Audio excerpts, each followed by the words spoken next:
Bienvenue sur Toratza pour le flash info de la fête de Shavuot. Shavuot, appelé également Chag Matan Torah, la fête du don de la Torah, le jour dans lequel les bénis Israël ont entendu et écouté les 10 commandements, le 6 Sivan de l'année 2448, 50 jours après la sortie d'Égypte. À la différence de toutes les fêtes du calendrier hébraïque dans lesquelles nous célébrerons finalement un événement bien particulier qui a pu se produire de manière ponctuelle dans le peuple juif, la fête de Shavuot, quant à elle, est un jour dans lequel nous célébrerons un événement qui se reproduit dans le peuple juif de manière perpétuelle. Cet événement, c'est bien sûr l'instant ultime où les bénis Israël ont été si près de leur Créateur, le jour même où ils ont reçu la Torah.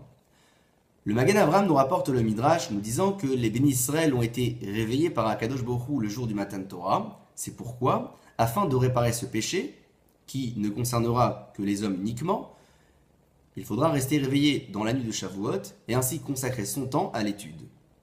Le Harizal promet à celui qui aura consacré la nuit de Shavuot à l'étude de la Torah de passer une année sereine et en bonne santé. Afin d'éclaircir ce point et revenir sur la particularité de cette fête, revenons sur les paroles du Rav Shimshon Pinkus qui rapporte la Gemara dans Gittin, page 67a, nous disant que Rabbi Eliezer ben Yaakov, Kav Venaki, a peu enseigné, mais ce qu'il a enseigné a toujours été rapporté dans la halacha.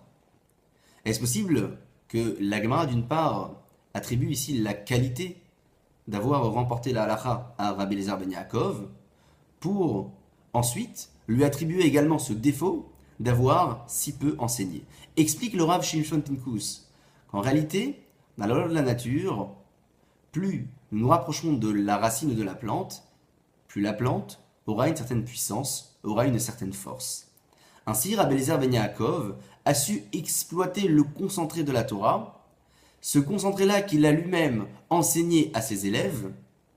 ce même concentré qui a plus tard été rapporté dans la halacha. C'est pourquoi, dans la fête de Shavuot, nous aurons ces différentes tendances. Certains qui consacreront leur nuit à l'étude approfondie, la Gemara et ses commentaires, ou encore même ceux qui liront le Tikkun, un grand récapitulatif de certains passages de la Torah, ces passages considérés comme le concentré des textes de la Torah, ces passages à partir desquels nous pourrons également porter ce sentiment-là qu'ont eu les bénis Israël le jour du Matan Torah, en étant si près de Hakadosh Baruch Hu le jour où la Torah leur a été donnée, et ainsi nous permettre de garder ces énergies positives en nous pour ainsi exploiter ces enseignements tout au long de l'année. Ceux qui consacreront leur nuit à l'étude approfondie, tels que la Gemara et ses commentateurs,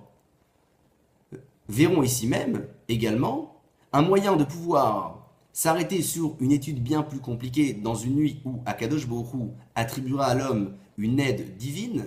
et ainsi garder ces énergies positives également pour les exploiter tout au long de l'année. Puisse Akadosh Baruch Hu nous aider à réparer le péché des bénis Israël autrefois, consacrer notre nuit à l'étude, et ainsi espérer pouvoir ressentir ce même sentiment qu'ont eu les bénis Israël le jour où la Torah a été donnée sur le mont Sinaï. Chag Sameach et à la semaine prochaine.